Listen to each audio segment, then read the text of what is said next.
Le problème numéro 16, la page 218, qui concerne la société Brunet Motosport. Donc, on vous demande de préparer la fiche d'inventaire permanent selon les deux méthodes, la méthode de l'épuisement successif, FIFO, First In, First Out, ou bien PEPS, première entrée, première sortie.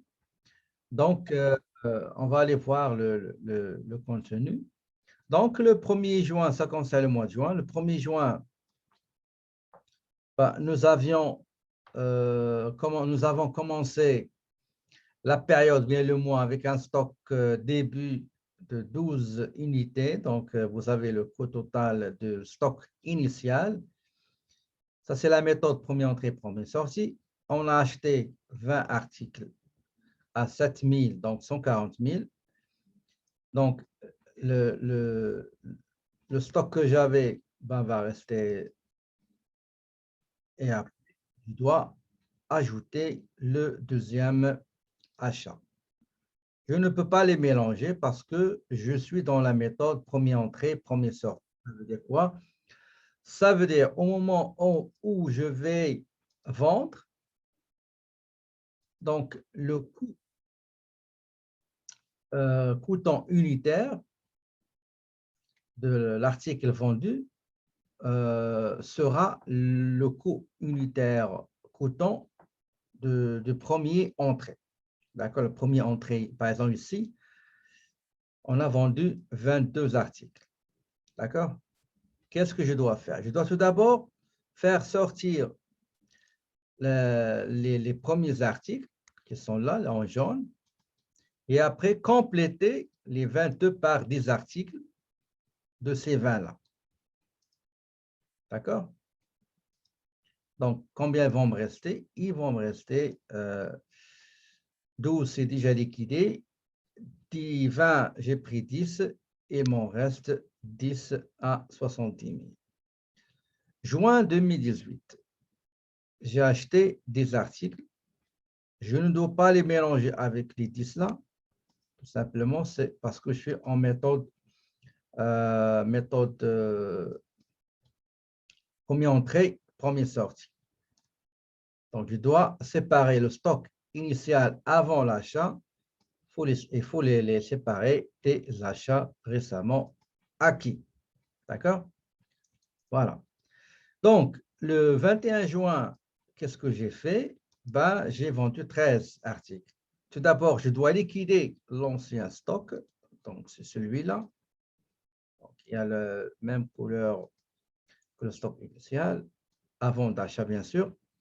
Et j'ai le complément. Donc, j'ai vendu 13, donc il nous faut 3. Donc, excusez-moi. Donc, 3, je les ai pris des derniers achats. Ils n'ont pas des premiers parce que c'est déjà liquidé. Il me reste 7 des derniers. 7 articles avec le coût des derniers achats. Maintenant, j'ai acheté le 25 juin 5 articles. Je ne dois pas les assembler, je ne dois pas les fusionner, je ne dois pas totaliser quantité et prix parce que je suis dans la méthode première entrée, première sortie. D'accord? Donc, je donne une autre couleur ici. Donc, par exemple, cette couleur-là. Et celui-là, on va donner une autre couleur. Par exemple, celle-là. Donc, première entrée va appartenir au stock des 7 articles et les dernières entrées, c'est les 5 articles. Maintenant, j'ai vendu 3 articles. Les 3 articles, leur prix coûtant sera le prix coûtant des premiers achats, des premières entrées qui sont là. Je leur donne la couleur, c'est celle-là. Donc, combien il me reste? Il me reste 17, 4. D'accord? 4. On va aller mettre la couleur ici. Et il me reste les 5 intacts, intouchables, parce que je n'ai pas épuisé des dernières entrées, puisque je suis dans la méthode première entrée, première sortie. Enfin, voici les résultats. Ce qui reste, c'est ce qu'on appelle le stock final. 64 400, c'est le stock final. Les sorties, c'est les ventes. Leur coût, ce qu'on appelle CMV, le coût des marchandises vendues, c'est 264 200, selon la méthode première entrée, première sortie. Les achats plus transport, moins les rabais et rendus obtenus sur achat, moins escompte, etc. Voici leur total. Donc, achat net, c'est 247. Donc, achat net plus stock initial, toujours, ça va me donner ce qu'on appelle 247 000 plus 81 600, ça me donne ce qu'on appelle le stock, le coût de marchandise disponible à la vente. Donc, et la dernière méthode, c'est le coût moyen pondéré. C'est très facile, on a fait beaucoup de cas. On a démarré un stock, voici le stock initial. J'ai acheté 20 articles à 7 000. Qu'est-ce que je dois faire? Je dois calculer la moyenne, le coût moyen unitaire pondéré. Ça veut dire quantité, valeur du stock avant achat plus valeur des achats divisé par quantité avant achat plus quantité achetée. Donc, on a fait beaucoup d'opérations. La dernière séance, vous pouvez trouver l'enregistrement et les cas et les corrections sur l'IA. Donc, j'ai trouvé que le coût CMP, le coût unitaire pondéré, que je vais appliquer à mes ventes, c'est celui-là. Donc, tout ce que vous voyez ici, le coût unitaire, ça c'est le coût, le CMV unitaire. Le CMV unitaire, coût de marchandises vendues unitaire. Quand j'ai vendu 22 ici, donc j'ai appliqué le coût là. Le CMV unitaire, le coût. Ce qui m'a coûté, les articles que j'ai vendus, c'est ça ce qui m'ont coûté, le coût coûtant. Donc, j'ai vendu 22 articles avec le coût coûtant qui est 6 925. Donc, il me reste, j'avais 32, j'ai vendu 22, il me reste 10. OK? Après, j'ai acheté des articles. Donc, maintenant, le CMV ou bien le coût coûtant unitaire va être recalculé. Pourquoi? Parce qu'il y a des acquisitions. Donc, j'avais 10, j'ai acquis 10, j'ai 20 articles. Comment calculer celui-là, comme on avait la dernière fois? Quantité au stock avant achat plus quantité achetée divisé par la valeur du stock avant achat plus la valeur des achats divisé par la quantité avant achat plus la quantité achetée et ça va vous donner 7012. Le 13, le 21 janvier, j'ai vendu 13 articles. Donc, le coût coûtant, c'est 7012,50 l'article. Et le reste, c'est quantité-là. Le 25 juin, qu'est-ce qu'on a fait? On a acquis 5 articles qui seront ajoutés au 7C12. Donc, il va falloir calculer le coût moyen pondéré, unitaire, bien sûr.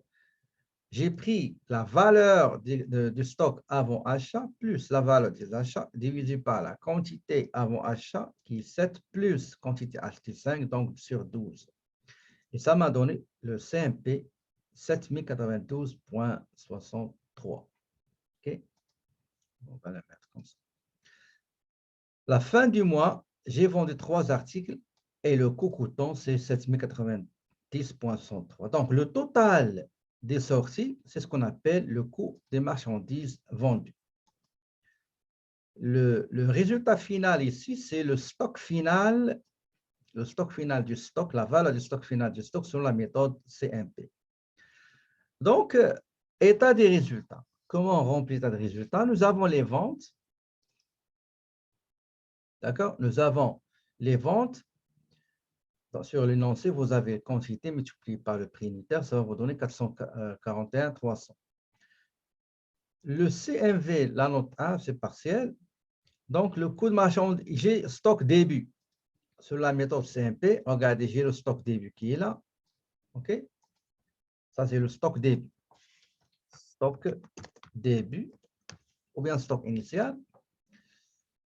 J'ai les achats nets, ils sont là, 247 000.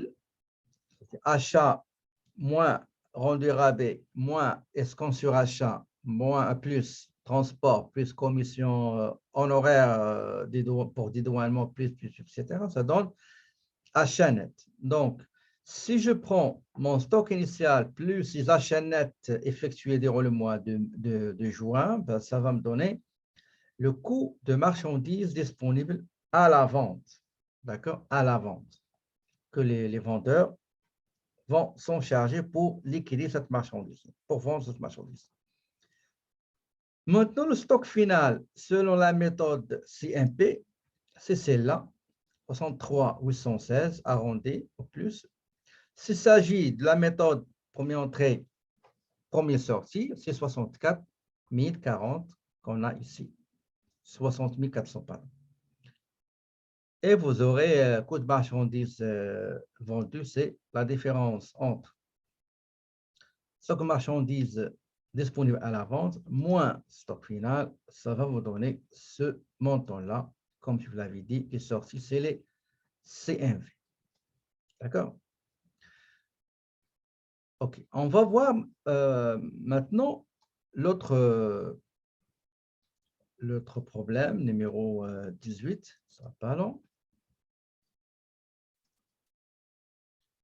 C'est le même raisonnement, d'accord? Donc, problème numéro 10, c'est le même raisonnement pour la société VTT Saint-Denis qui vend des véhicules. Donc, c'est la même chose. Nous avons commencé avec un stock initial. On a acheté 30. On est dans la méthode épuisement successif, première entrée, première sortie. Quand on va vendre, on va appliquer le coût coûtant des premiers achats, d'accord? Donc, les premiers achats, c'est leur coût coûtant, c'est 8 500. Les achats qu'on vient de faire, donc ça nous a coûté 8 750. Quand on va vendre, ben, on va commencer par le premier. Si on avait 5 lignes, on commence par la première ligne. Et on épuise, OK? Et on épuise jusqu'à ce qui nous reste, ce sera ici à la fin, ce sera le stock final.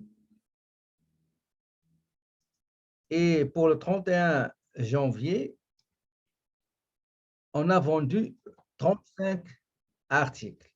D'accord? On commence toujours par le premier, on les liquide, et on complète par ce qui nous reste. Donc, on a pris 25 des 30, donc il va nous rester 5 articles.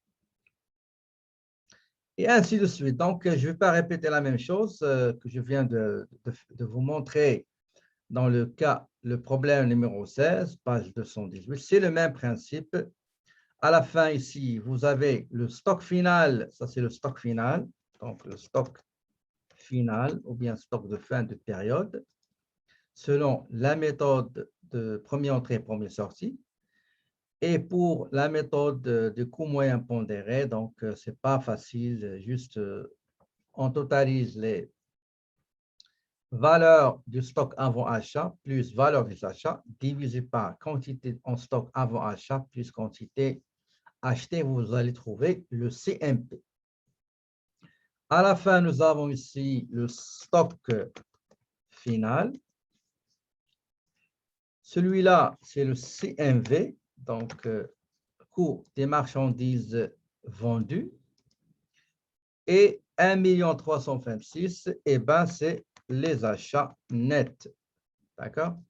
Les achats nets. Juste une chose qui est très importante. Regardez ici, il y a un retour de marchandises, un retour d'un article. D'accord? Donc, selon la facture d'achat de cet article, ça, on les a achetés à 8910 le 6 mars. D'accord? Donc, une fois il y a une sortie, eh ben, le CMP va être recalculé parce que ce n'est pas la même chose. On avait 8915, mais une fois l'article est sorti, on ne va plus utiliser le CMP initial, mais on va le recalculer. D'accord? Et pour l'état partiel des résultats, c'est la même chose. Donc, les ventes, vous aviez 35